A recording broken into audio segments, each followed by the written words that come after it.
Dua, tiga. Assalamualaikum warahmatullahi wabarakatuh.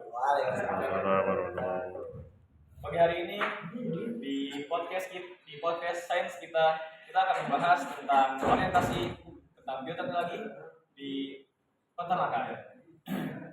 Jadi apa sih itu bioteknologi dalam peternakan? Mari kita akan bahas. Oke, di sini saya ingin akan menjelaskan apa sih itu bioteknologi.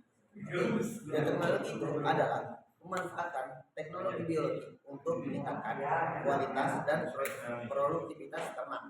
Ini kita di sini kan ngebahas tentang bioteknologi peternakan. Jadi memang kalau misalnya kita tarik lagi ke sekarang, itu memang bioteknologi sangat membantu, terutama dalam peternakan salah satunya. Nah, di mana peternakan sekarang yang mungkin sebelumnya hasil dari peternakan itu sendiri kurang bagus atau mungkin kurang berkualitas. Nah, di sini dengan adanya hadirkannya bioteknologi peternakan ini membuat hasil peternakan yang kita miliki itu menjadi lebih maksimal dan lebih menguntungkan tentunya. Berikut itu orientasi dari bioteknologi dalam peternakan. Selanjutnya kita akan beralih ke contoh di dunia nyata dari inseminasi buatan dan rekayasa pakan dan dari mikroorganisme dan teknologi canggih. Berikut disampaikan. Sebelumnya kenalin nama gue Jerman. Gue menjelasin tentang penerapan contoh-contoh bioteknologi di bidang peternakan. Dibuat di dalam buku ini di Biologi kelas 12. Bioteknologi di bidang peternakan itu contohnya itu adalah hewan transgenik dan hormon bovin somatotropin atau disingkat dengan BST. Pertama, hewan transgenik. Apa sih itu hewan transgenik? Hewan transgenik itu hewan yang diberi perlakuan rekayasa genetika. Itu disebutnya hewan transgenik. Sebagai contohnya domba transgenik itu disisipi dengan gen manusia yang disebut faktor 8, merupakan protein pembentuk daerah. Berkat penyisipan gen tersebut, domba menghasilkan susu yang mengandung faktor 8 yang dapat diberikan untuk menolong penderita hemofilia.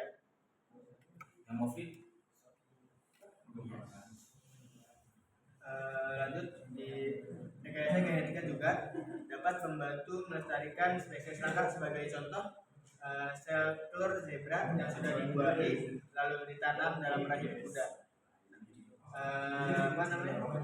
Teknik pelestarian dengan rekayasa genetika sangat berguna karena alasan berikut. Pertama, induk dari spesies biasa dapat melahirkan anak dari spesies yang langka. Terus kedua, telur hewan langka yang sudah dibuahi dapat dibekukan lalu disimpan bertahun-tahun bahkan setelah induknya mati. Jika telah ditemukan surrogate yang sesuai, telur jadi ditransplantasikan. Kedua contoh dari hormon BST. Dengan rekayasa genetika dapat diproduksi hormon pertumbuhan hewan, yaitu hormon BST, yaitu bovin somatotropin. Caranya gimana? Jadi hormon BST itu jika diinjeksikan ke tubuh hewan dapat mendorong pertumbuhan dan meningkatkan produksi susu.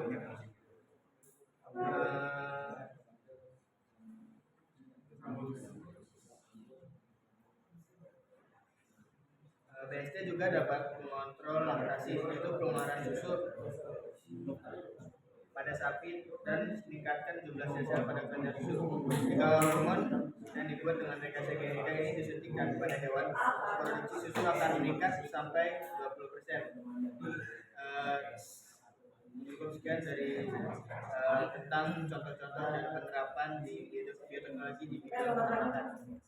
Oke, kembali lagi ya. Jadi penjelasan dari bioteknologi itu sendiri tentang teknologi yang canggih dan juga hewan transgenik, juga hormon BST. Lanjut, sebentar dulu.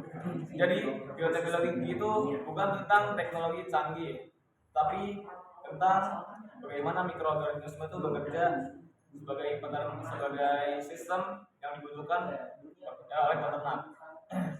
Dan kembali lagi kepada Hussein Windana, dipersilakan. Di sini kita akan masuk ke penjelasan selanjutnya yaitu dampak dan tantangan. Nah, pastinya dalam penerapan bioteknologi sendiri pasti ada yang namanya dampak dan tantangan. Nah, mungkin kita akan jabarkan ini beberapa contoh yang menjadi tantangan dalam penerapan bioteknologi sendiri, terutama dalam dunia sektor peternakan. Yang pertama itu adalah etika penggunaan teknologi genetik, yang kedua keamanan produk manusia, dan yang ketiga biaya teknologi yang masih mahal. Nah, kita fokus ke poin ketiga, biaya teknologi yang masih mahal. Ya mungkin kita mengharapkan masyarakat awal itu mereka bisa menerapkan yang namanya teknologi ini. Tapi baik lagi, setiap orang pasti punya background atau mungkin batasan ekonomi mereka masing-masing. Jadi mungkin ada yang sudah bisa menerapkan teknologi sendiri atau belum ada orang yang bisa menerapkan teknologi juga. Jadi biaya teknologi yang mahal ini menjadi salah satu tantangan dalam penerapannya di dunia sektor peternakan.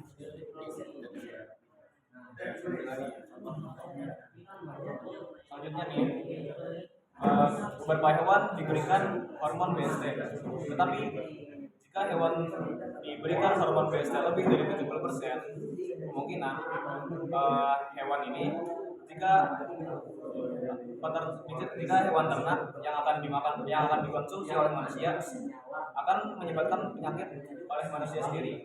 Seperti di buku ini dikhawatirkan hormon BST yang dapat mengganggu kesehatan manusia. Selain itu bisa meningkatkan kesehatan susu juga. Jadi selain bisa membuat benefit yang banyak, tapi juga memiliki kekurangan, yaitu mengurangi kesehatan manusia. Gitu. Nah, jadi di sains kita, mari kita tutup podcast kali ini dengan ucapan alhamdulillahirobbilalamin. Assalamualaikum warahmatullahi wabarakatuh. Waalaikumsalam warahmatullahi wabarakatuh.